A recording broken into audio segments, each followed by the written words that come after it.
Hello, sisters, and welcome to Go Solo Live. This is Jennifer Buchholz with Transform Via Travel. It's time to sit back, grab a cup of coffee, and enjoy my conversation with Melissa Binkley as she shares about her unintentional solo travel. Welcome to Go Solo Live. Don't you mean Go Solo Live? Have you ever been asked, why on earth would you travel alone? Go Solo Live not only answers that question, but celebrates life as a midlife solo traveler. This is a safe place for women to come together to reminisce about their travels, encourage others to travel, and to dig into the real lessons learned from these journeys. Now join Jennifer Buchholz with Transform Via Travel as she and her guests share stories of the solo travelers of midlife women. Joining me today is Melissa Binkley. Welcome, Melissa. Oh, thank you so much for having me here today. I'm so excited. Well, and I'm excited to be able to share your story. So Melissa brings a depth of solo travel to our group today. And her story is one that I don't hear that often. So I love to just dig right in and get a feel for, before you embarked on your 2015 solo travel, what was going on in your life? I had just come out of a conference at the end of 2014. It was my first major conference, and I brought in speakers from all over the world. I had Dr. John DeMartini from The Secret as my keynote speaker, and I came out of that event with not having made the money that I wanted to, with trying to really figure out what I wanted to do in my life, and in the midst of a struggle in a relationship. And so that event was in September of 2014 or October of 2014. And in November, I was at another woman's event, and she talked about how she was taking a year off and going to travel the country to get open up to ideas. And something in me clicked. And my lease was coming up at the end of February of 2015. And I looked at my partner at the time, and I told her, I said, I'm done. I want out. I want to go travel. I had started from that, because of that conference, had started picking up national speaking events. And so instead of flying to a national speaking event, I said, I'm just going to go to that city and stay there for the whole month. And that's what I decided to do. And that's how it started, when at the end of February of 2015, I got rid of everything in our house, our furniture, all that kind of stuff, kept a little bit of art, some kitchen stuff, because I'm a Williams-Sonoma hoe, and my books, and put those in a small 5x5 storage unit, and decided to start traveling the U.S. At the time. That's how it started. And my partner at the time was like, oh, I'm going to come with you. But then she came 1 month, and that was it. And we ended up breaking up within a few months after that. And so it became a solo journey from March of 2015. And just now, and September 5th of 2017, have settled. So it's been a long journey. Okay. Wow. Like, that is like this race car going around the track right now. Like, okay. So we're going to break this down just a little bit. So first of all, I can relate, because I'm not a Williams-Sonoma hoe, but I am definitely like that kitchen gadget person. So I love that you said that. I'm going to have to steal that a little bit. I want to talk about how you became an unintentional solo traveler. So I'm curious, when you went to your partner and said, I need to do this, you knew what you needed to do for yourself. You started advocating for yourself, and you were making a choice. Yeah. Were you actually expecting her to be a part of it? So honestly, if I can be honest with myself now, no. Back then I said that I was, but I was already done with the relationship at that point. And it was a way for me, it not only was it the beginning of my really deep spiritual journey, like the next step in my spiritual journey, but it was an awakening. I call it coming back to finding home. Like, I wasn't allowed to find home again, like literally a physical home, until I found my own home within myself. And this was the start of that journey of needing to figure out who I was in my home. And so I gave her the opportunity, because at that point in my life, I wasn't strong enough to walk away yet. And so I gave her the opportunity to do that, knowing her personality, that I would get what I wanted and she would not follow. because I needed to be away from her so that I could start doing this work on myself. Because with the work that I do, I'm a spiritual leader and a teacher, and I'm on stage teaching transformational work, and my conferences were all about healing and transformation. But I was going through my own stuff. Like, I was deeply going through some really deep stuff that I needed to work on. And my relationship was in a place where it was not helping me to move any more forward in my life. And so it was unintentional to the world, as in I was trying to start traveling with my partner. But if I was honest with myself on the inside, I was totally trying to do it for me and by myself. But that makes so much sense. So part of that is you were allowing that relationship to come to a natural closure versus, drawing this line and, that's saying, okay, I'm out, I'm going. So there's a lot that makes sense to that. But I think there's a lot of people. So you kind of knew, even if you allowed her to be a part of it, but there's a lot of people who become an unintentional solo traveler. Yeah. And whether it's because a friend cancels on them, or they just literally can't, it's their calling to go do something, whether it's a place or, what they need to advocate for themselves. And they're not finding anyone who can even commit to the time, the money, whatever that is. And so they get to that place where they're like, well, then my only option is to just go alone. And yet then there becomes so much that we get out of that. That's exactly what happened to me. So fast forward the story a little bit to May of this year. I was headed to India and Nepal and Indonesia for what was supposed to be, so it was supposed to be a short amount of time, and it was supposed to be with my partner was going to come visit me for my birthday. My daughter was coming for a whole month to travel with me. I had 7 or 8 friends that all had flights and tickets that were going to come for my birthday. And so I had all of these people that I wasn't going to be solo travel at all. I was headed to India to speak at a conference. And from that conference, I was going to go to see the Dalai Lama. Then I was coming back to California to see my girlfriend. And then I was going to head back over to Indonesia. Well, 2 days before I left for India, my girlfriend at the time, my new girlfriend, she broke up with me. And so I ended up going to India and staying in India and Nepal and Indonesia for 4 months and said, screw it, I'm not coming home. My daughter ended up not coming over because she's in college, and all of my friends, broken foots, mother died, you name it, everything that you could imagine happened to all of them. So unintentionally, 4 months of solo by myself, and the most deeply transformational time in my life was the last 4 months of my trip, which was from May of 2017 until August of 2017. And it wasn't until after I came back from that I finally found home again, because I actually literally had a visceral shift in my life where everything finally just came into an alignment. And it was one of the most incredible parts of my experience. And then coming back from that, my partner that had broke up with me, my girlfriend, her and I actually got back together. So it was like the universe said, you have to do this by yourself. And I'm taking everything, stripping everything out of your life so that you can finally get to where you need to be, because I'm a nurturer, I'm a Cancer. So I take care of everyone. And so if somebody's showing up, whether it's a friend, my daughter, my partner, I'm going to take care of them. And the universe said, no, this is your time to do what you need to do for yourself. Well, and that says so much.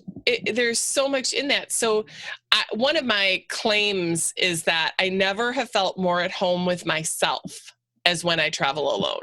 Yeah. And so you talk about coming and finding home again, but what does that mean to you? Like, what is that like? How are you defining home now? Yeah. So for me, that definition of home is this inner peace and sanctity of being okay with myself in every aspect, the good and the bad. So on my spiritual journey, I got really good at saying, I love all these parts of me, and I have all of these different things. And on a conscious level, and what I was teaching and preaching, a lot of it made sense. But there was this little piece in the back of my mind, this subconscious part of me that still showed up in fear, that still showed up and said, oh, I don't know if I really trust the universe. I don't know if I really trust in surrender. I don't know if I really trust in being able to just say, I was a control freak. I was raped when I was younger. I had a lot of sexual trauma. So I needed major control in my life. And it was the first time that home for me was allowing and letting go of the need to have control over everything so that I could actually experience life. And that's what finding home turned out to be for me. It was total surrender and letting go, which I had never experienced. I had tried that. Like I tried to be in surrender. I tried to do those things and I did really good up to a certain point, but then it would snap back in fear or something would happen.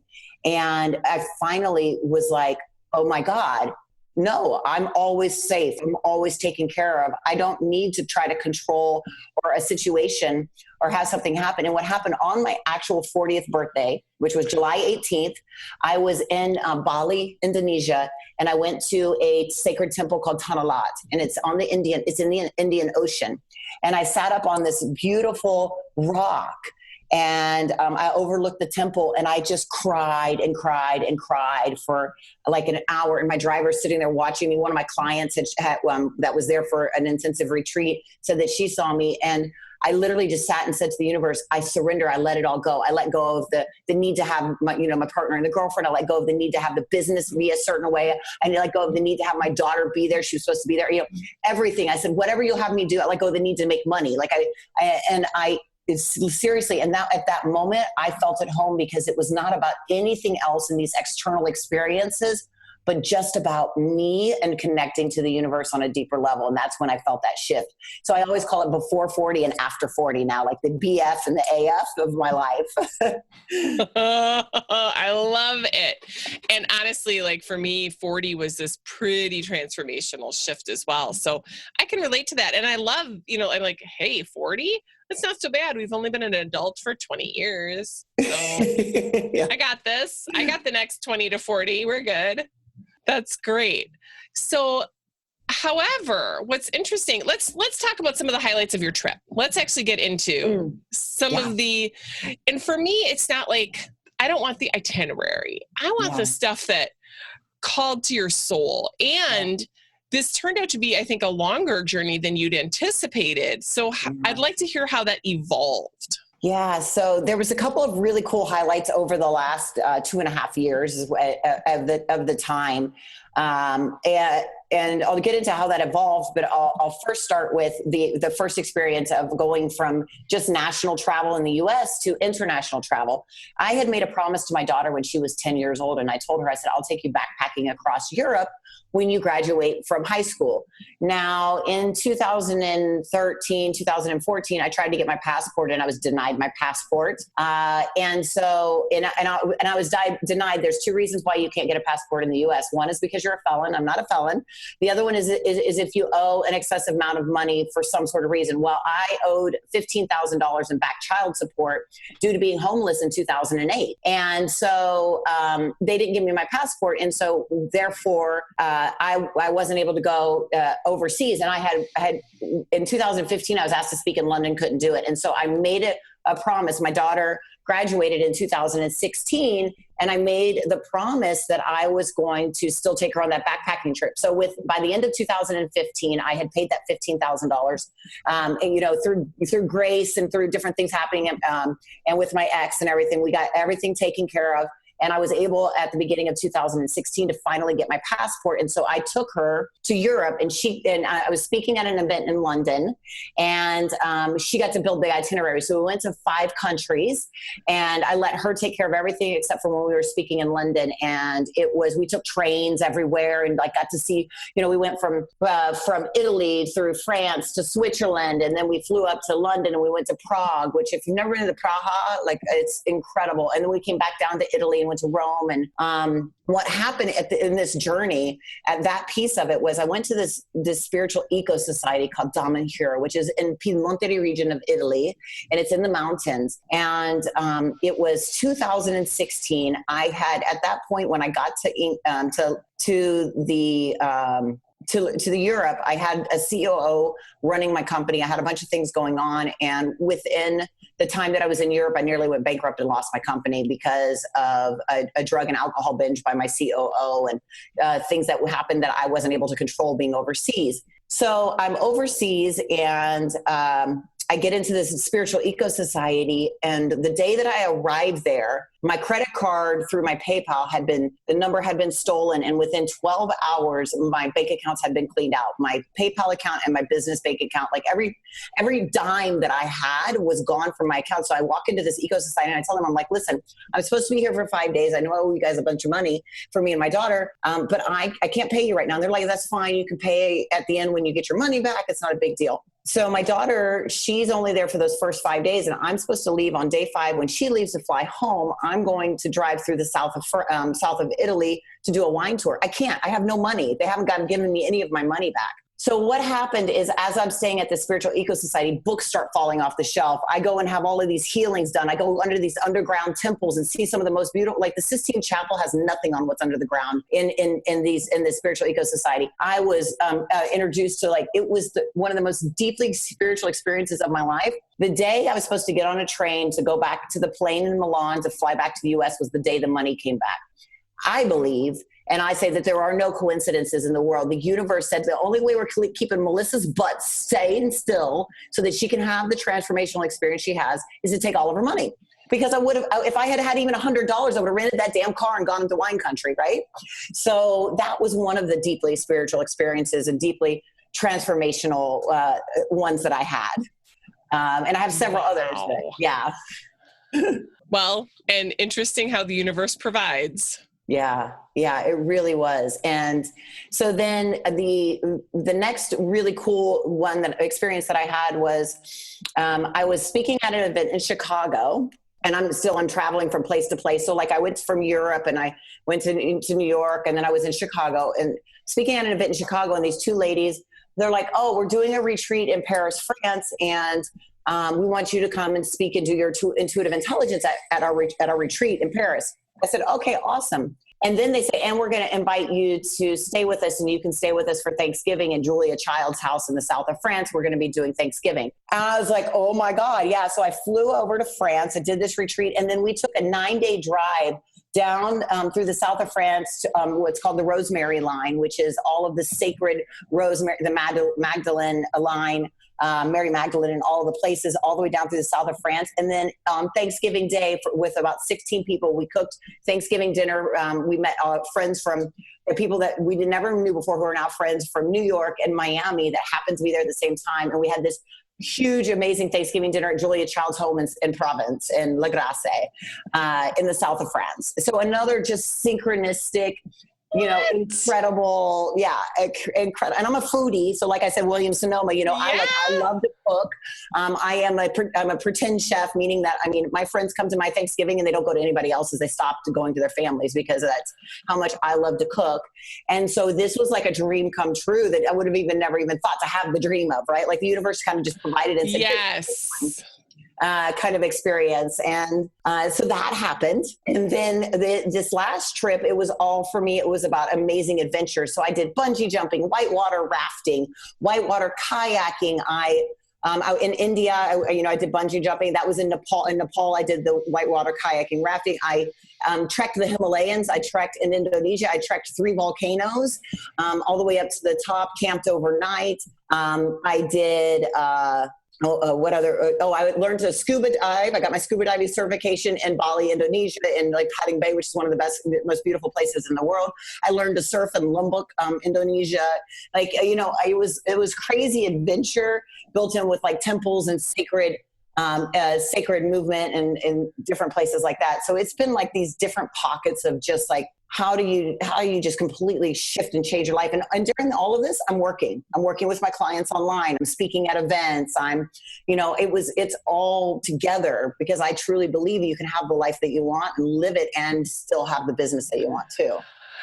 So how would you have described your spirit? Because you're talking about doing some real like adventuresome things. How would you have described your spirit before you embarked on this solo travel? How much experience had you had doing this kind of stuff? Was this something that you felt like you'd built up to? Oh, I'm a risk taker. So there's no building up. It's just jumping straight in. So I've always wanted, I've always had this dream of being able to go see like, different places. And I love adventure. I used to race cars when I was young on the, street roads going 120, 130 miles an hour. Like, I was a drug dealer in my 20s, risk, talk about risk, like really risk. So for me, when I turn risk from things that could potentially harm someone else or myself and turn it into risks that's fun, like adventure and things like that, it was really transformational. And it was something that I knew that there was a different way that I wanted to have the experience.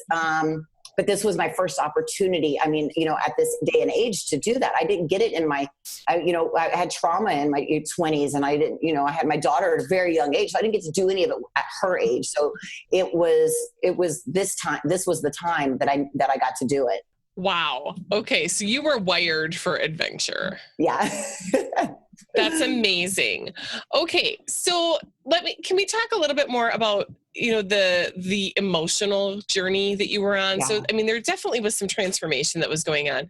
What was going on from this emotional standpoint? And, kind of take us through the timeline of some of those experiences. Yeah. So it was deeply emotional. It was, there's times where when I was trekking through the Himalayas, or when I was, in Italy and I'm hiking up the Gran Parque de Parisio and did a lot of outdoor stuff where I'm arguing with myself. Like I'm in deep, like, I'm trying to do mantras and walk and trying to keep that thing. And then I would just start arguing with myself. Well, what do you think you're doing with this? And why are you doing that? And, and I would have these deeply emotional experiences coming up where I would scream and I would cry. And in the past, due to my trauma, and in the past, due to, always being told as a women, I think they were told to kind of, don't cry, don't do the kind of stuff, that I had shoved all this stuff down. And so since I had been doing so much work on myself for so many years, I finally allowed myself to feel it. I finally allowed myself to have the experience and then learn and look at the lesson from it, and not shame myself for feeling that way. And because I didn't have anybody else around me to tell me one way or another, it became a meditative practice for me of recognizing and noticing when something was coming up and just saying, okay, what is this? How can I use this? And I've been doing transformational work for years, and I've been teaching it to other people. And so this for me was peeling back the next layer of the next rose petals, I call it, instead of onions, but that next layer of getting to my true core. But there were tons of emotions. I mean, I went from, you would have thought at points I was schizophrenic, because I would go from happy to sad to mad within an hour of walking up a hill, and then be like, yelling at myself, or why are you seeing this? And I started to get to a point where I've been recognizing and seeing my own, you can step out of yourself and start to see yourself and see the emotions. And then I recognize I am not that emotion. I am not who that is. And so that gave me an experience. But I mean, there were times where I was so joyously happy that I would just cry. And then there were times where, I would have to pull myself up by my bootstraps and just be like, it's hard. It's hard. Like I'm a nurturer and a very loving creature. And when you embark on whether it's intentional or unintentional solo journey, you're with yourself. Like, I don't care how many, and I meet everybody. I'm a social freaking butterfly, and I met everybody everywhere that I went, and they all loved me, but it's just you. And it doesn't matter what you're doing. It is just you. And you've got to figure that out for yourself and see what that experience is. And there's tons and tons of emotions that come with that. But my recommendation for anybody with that is to honor those emotions, journal about it, write about it, sing about it, like get it in and out, and not sit in it. I love that. I think, when I talk about people going on solo travel, I want them to have a purpose, and a purpose really can be like fun. Like a purpose can be like just something very simple, or it can be a much deeper purpose, but there can also be like an intention of, I am seeking to really understand this about myself. Like and the journaling and feeling the feels and staying connected to yourself is really important, because sometimes I find that you can get so caught up in the place, which is amazing, that you're able to bury some of the feels because you're out doing. And I think the hidden gem of solo travel is that you need to really be with yourself. So I love the way that you describe that part of your journey for sure. And now, that's the journey to home, right? That's it. You're absolutely right. So I loved though, this is kind of like the doctor heal thyself. So you are a practitioner of some of this kind of work. Yeah. And so you applied those concepts to the work, that you were doing on yourself. Mm-hmm. What was the benefit as well as what was some of the challenges related to that part of this? So the benefit is that it allowed me to be better at what I do for other people, right? I've created, I have the Intuitive Intelligence Academy, and I've created a process that works with healing trauma. I have trauma from my own life, and I work now with trafficking organizations and doctors and social workers and different things around the world teaching intuitive intelligence, which is based on quantum physics, neuroscience, psychology, and ancient wisdom tradition.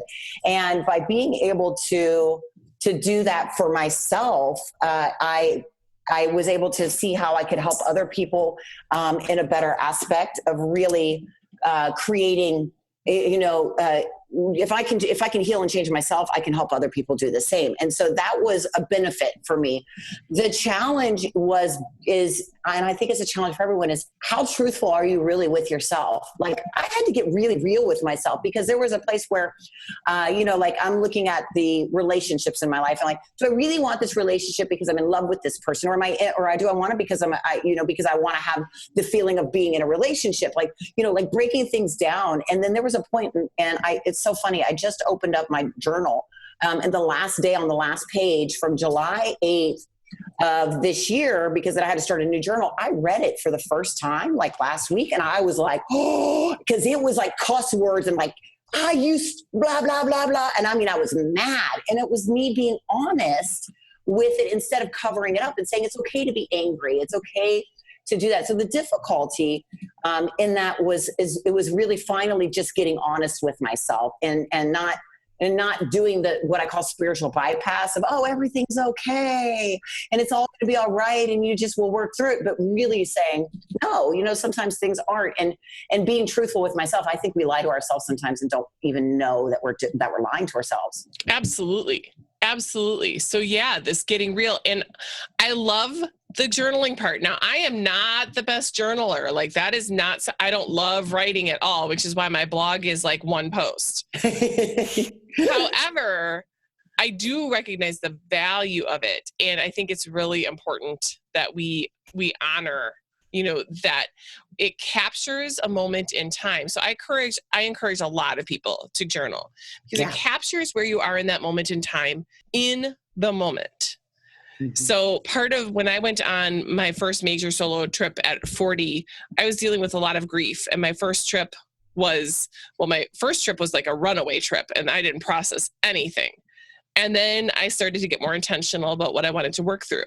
I will never look at what I was going through in those moments and with that view of what I was seeing when I was traveling and what I was feeling about myself, except in my journal. You'll never have it again that way. Yeah. As time changes, your perspective shifts. And so to have that journal as a point of, it captures a point in time. And it's important sometimes to bring that back and say, oh yeah, look how far I've come. Yep. Oh, absolutely. Yeah. It was just like when I didn't remember writing that. And when I read that, and I had to think back what exactly happened that day, because I didn't write why I wrote that.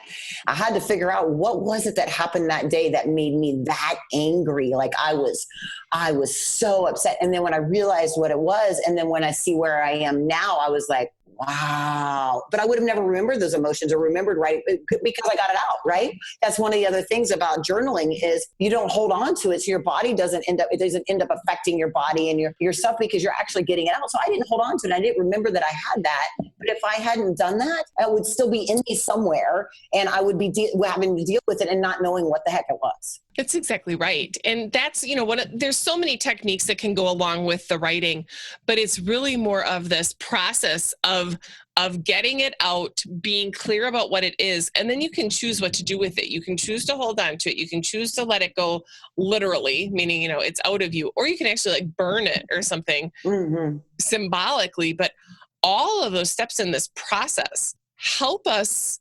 I think about solo travel as a way to uncover, recover, and discover. And, I like that. And I think that some of that journaling is partly about the uncovering, like what are my real feelings, and giving yourself time to dig in. And then the recovery, like when I was traveling, I wrote a letter to my ex. I never needed to send it, but it was all of the feels that I needed to get out to be done. Yep. I did a few of those. Right? Yeah. And then the discover is like, so now I have possibilities for the future. Like I'm letting all that garbage out. I'm letting all of that go away. And it's opening up that you see these possibilities. And when you're traveling, you're seeing the possibilities in an entirely new environment, an entirely new lens, that it gets the juices flowing in a different way. Mm-hmm. Yeah. So what did you do that scared you the most? Well, I don't know that I did this, but the thing that scared me the most was when I was in India.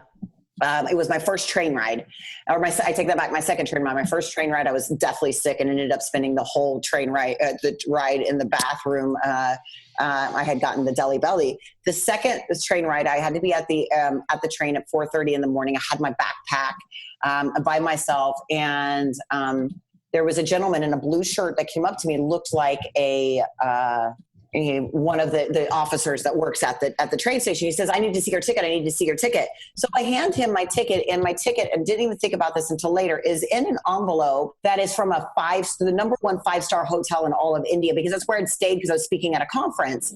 And so I had gone from a meditation retreat in Rishikesh to New Delhi, where I stayed at a 5-star hotel. And then the rest of my trip was going to be staying at these little places with families and stuff like that, because I wanted to really experience Indian culture.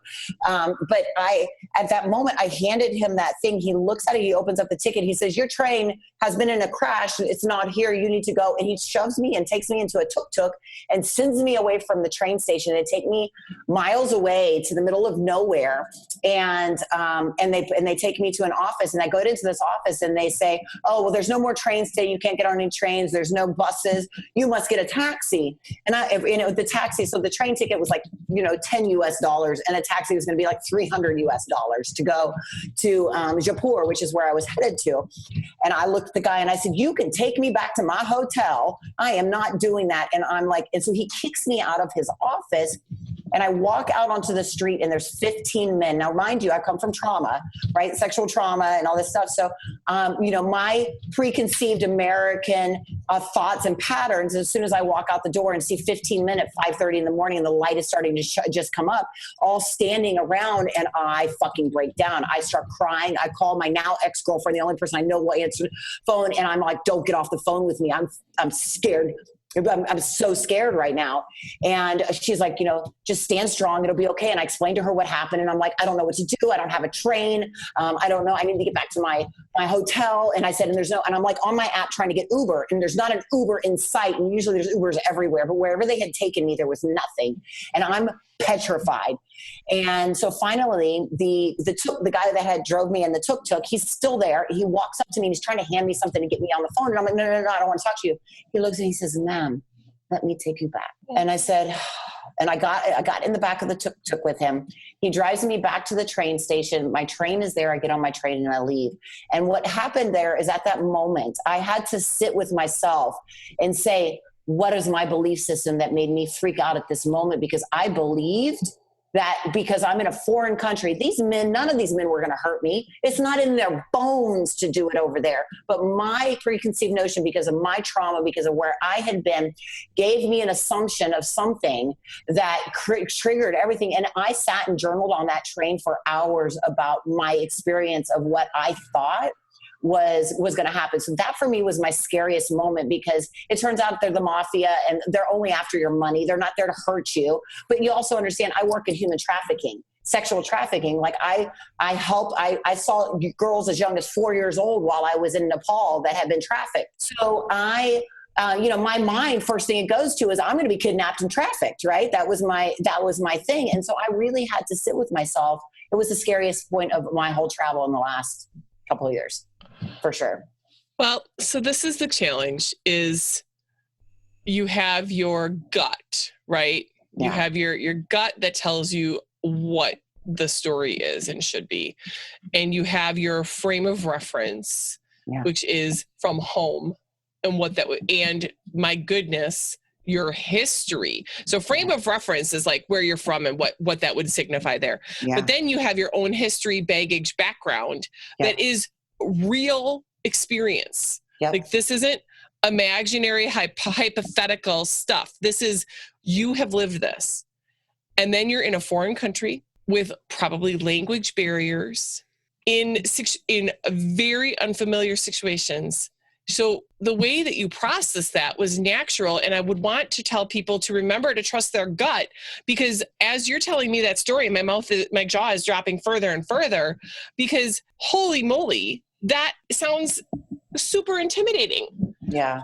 And I was not listening, I was in my head the whole time, and I was, like I said, I was crying and stuff like that. And my head was telling me, danger, danger. And of course you want to listen to that. But my intuition was because I'm really deep on intuition. My intuition at that point was so thrown off because it was such a foreign situation that I was hysterical. I couldn't even be calm to figure out anything else. Because I immediately went into survival mode. It was the first time in years that I had put myself into survival mode and that kind of thing. I clambered off and closed myself around it. So it really was, I'm glad it happened because it was a way for me to have my next transformational experience around that. But yeah, you've got to, no matter if you're traveling by yourself, some of the things is really just making sure you always have somebody that you can call or that you can get, really right.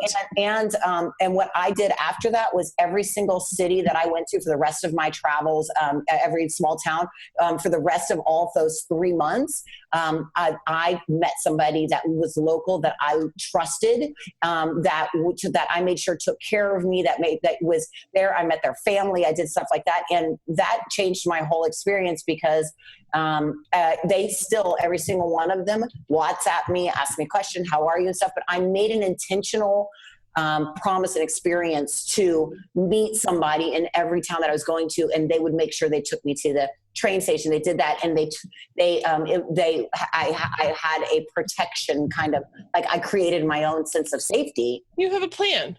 Yeah. Which that makes sense. Again, like your reaction to that was completely natural and normal based on all of those things. But then you took your breath and you had space and you were safe. So you got perspective. Yeah. And you reframed the situation, and then you put a plan in place for how you would deal with that in the future. Like, I don't want to say like what you were experienced was like textbook, but in a way it's a good way to look at it. You could take this situation and put anything into it and follow that path and get to that, and create a plan. Yeah. And that's what we want for people to really be aware of, is like, know yourself, know all of those things that could influence the way that you're viewing a situation. Take the time to reframe it once you have more information. And part of that was that you were safe. That was part of the information that you got, and that there was somebody there looking out for you. And then you create how you will allow yourself to experience something like that in the future. Yeah. And I know, like, during the experience, you might not have felt it, but the recovery from that experience must be very empowering. Oh yeah, absolutely. Yeah. It definitely is. Anytime you are in a place where you are challenged to your core, or you have something that brings you to that, the only way that when you recover is you do become more empowered, and that gives you another level of where you stand. Like, you're always moving up. I call it the spiral, but you're spiraling upwards in this aspect that you'll never be at that same place again. And it is very empowering to be like, oh no, I know I'm okay. I was able to take care of this. And then, I see and I saw things in a new light. I saw society differently. I saw all those things. And so I was like, I'll never be able to go back to who I was before. And that is it. It's exactly it. It's a confidence builder. And you now have a new tool in your toolkit that you are prepared to use when necessary. And you can also help enlighten other people, as you've done by sharing this story today. Yeah. So I love that. Yeah, I would really love, before we even start into like wrapping up, because we're doing great for time today. Like we've covered a lot. Mm-hmm. I would love for you to share not just about your work, but talk about the intuitive side of you and how that led you through your travels and some of the choices you were making as you were traveling. And then we'll come back and talk about your work. Great. So I believe that intuition is the basis for it all. Like when I speak about intuition, intuitive intelligence, things like that, it's not just this inner knowing that we have in ourselves, but it's literally learning how to connect to what I call the God field, the collective unconscious, the divine matrix, the connection with all of humanity that we all have the ability to connect to, and to use that as your guide. When you can tap into that field, and when you can tap into this experience of yourself, your knowing of yourself, but even on a deeper level, how does that experience connect to the rest of society and the rest of time?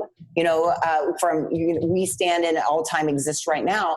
That creates a way for you to experience life, to travel, to do things that is so much more powerful than if you're stuck up in your head. Like if you can get away from, and you're always going to have the thoughts, but it's allowing the thoughts to go and still listening to, the thoughts are the fear. The thoughts are I'm not going to be safe, or the things like that. But instead dipping down into that collective conscious and that intuition and sitting there and saying, okay, I know something greater and deeper.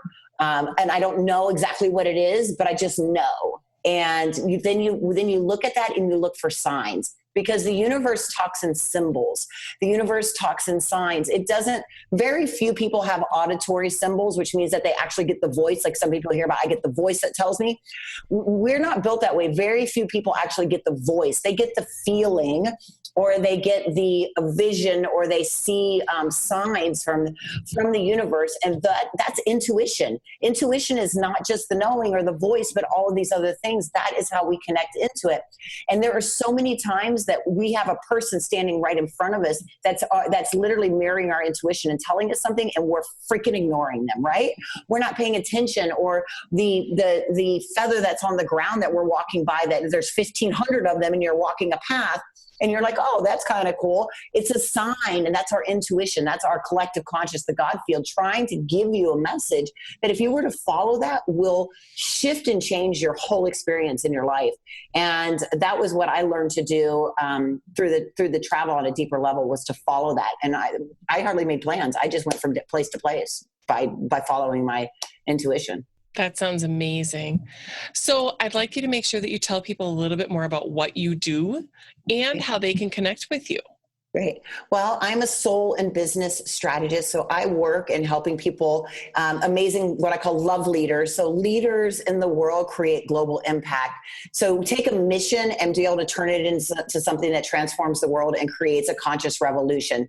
We've moved from the industrial revolution and the information revolution into what is now the conscious revolution. So I work with those change makers and those leaders in showing them how to heal the trauma of the world and create an impact so that we can all rise together and unite and heal the world. And so I have an academy called the Intuitive Intelligence Academy, and we train leaders and entrepreneurs in a trauma healing process called intuitive intelligence, and also in how to do that work and speak on stages and have a business and travel the world and do what they love, but really through creating a better community and connection. I just came out with a new book, and I have 2 more books coming out and all sorts of cool stuff. So, and what's the name of your book, Melissa? Yeah. So the second book that just released yesterday and became a #1 bestseller is called Women Who Inspire. And it's 20 inspirational stories from women all over the world that have done inspiring things and creating change. And so we are so excited about that. And then my first personal book that I'm writing right now will be coming out very soon, and hope to make that one a bestseller too. Well, and actually, ironically, I know another author in Women Who Inspire. Oh my God, how cool is that? Yeah, so we can talk about that offline, but that's really cool. And by the way, I just checked it out on Amazon. You know that it's temporarily out of stock. Oh, yes! That's a whole different way to sell out. Oh my God, we sold out? Well, holy shit. That's so awesome. So congratulations. And I'll make sure that I post that as well, but I might have to delay that post a little bit since we need to get some more back in stock. Yeah. Oh, That's exciting. incredible. I'm so happy for you. And so we'll have all the ways to connect with you as well as the link to the book on my show notes. Great. And people can continue to follow you and learn more about your work. And do you have any travels coming up in the future? Oh, yeah. So I am headed to New Zealand in December for 2 weeks. Woo! Have you been there? No, it'll be my first time. And this is not solo travel. My girlfriend and I are going together. Cool. But I'm so excited. I mean, I'm traveling to Florida and Ohio for some things before that, but out of the country, New Zealand, it's going to be we're doing some trekking, and we're going to go glacier climbing and kayaking in the Milford Sound through glaciers and all sorts of cool stuff. I am so excited for you. Melissa, thank you so much for spending time with us today. Congratulations on your success. And I can't wait to hear about how New Zealand was. Thank you. Wasn't it great to hear the stories that Melissa shared with us today? The one that really stuck out to me is the one where we have to remember to trust our intuition and then reframe it for our current situation. Now, if you love these stories and want to help support Go Solo Live, you can do that by making a small financial contribution to the show. There are a lot of options with some great gifts of appreciation. Just go to patreon.com/GoSoloLive to show the love. That's patreon.com. We've reached the end of another episode, but the conversation doesn't have to end there. Join us on Facebook at Transform Via Travel and share your thoughts. I look forward to staying connected. If you liked our episodes, don't forget to share with your friends. And remember, until next time, go solo, not alone.